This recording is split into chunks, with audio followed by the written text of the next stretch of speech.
We begin with breaking news tonight in Arizona's Senate race. The Associated Press about 10 minutes ago called this race for Democrat Ruben Gallego. So the latest batch of results came out from Maricopa County late tonight.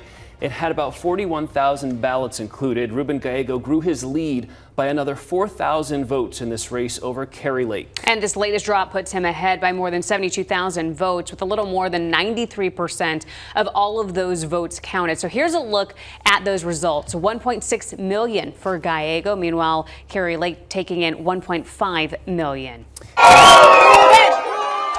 And you're taking a live look there right now with Ruben Gallego and his supporters. Just within about the past 10 minutes, there was a press release from his people saying that he was going to hold a press conference at 10 o'clock after those last ballots were called in. You can see a number of his supporters there.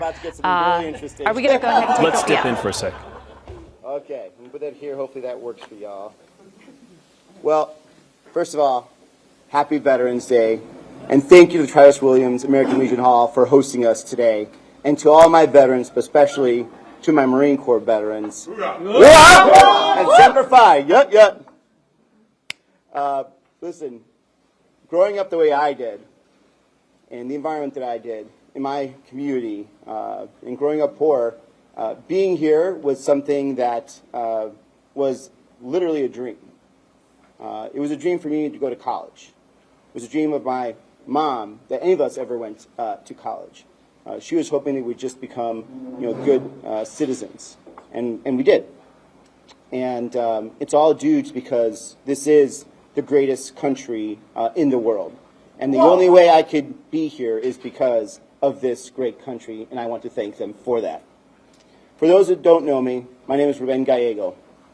I'm a husband, a Marine, a father, and a proud Arizonan. And with the results we saw tonight, your next senator from the great state of Arizona.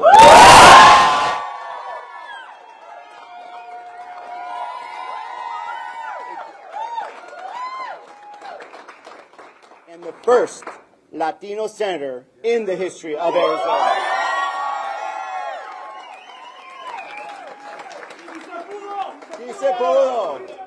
Congressman Ruben Gallego giving a speech very similar to the speech he gave last Tuesday night when it was clear he had a strong lead in this race, but that lead was not confirmed as a win by the Associated Press until moments ago here tonight. Speaking with some supporters in Phoenix, it appears he was prepared for this. Yes. After we got that expected number of new ballot results from Maricopa County this evening, he ended up about 72,000 votes ahead. And I was checking with Kari Lake's camp. No word from them, no concession from the Lake team just yet. But she has been somewhat quiet over the last week, waiting for the votes to be counted. Right. No accusations of voter fraud or anything nefarious in this election, which is what we heard a lot from her over the last 2 years. No threats of legal challenges. Just a number of tweets from her today thanking our veterans and then also praising all the nominees the incoming president is making for his incoming administration in D.C. And Gallego had quite the lead in the very beginning last week. What, 6 days ago, he had quite the lead there. But over the weekend, you saw that lead shrink smaller and smaller with Kari Lake getting more of those votes in. But at the end of the day, as we've seen, Gallego now taking the Senate seat.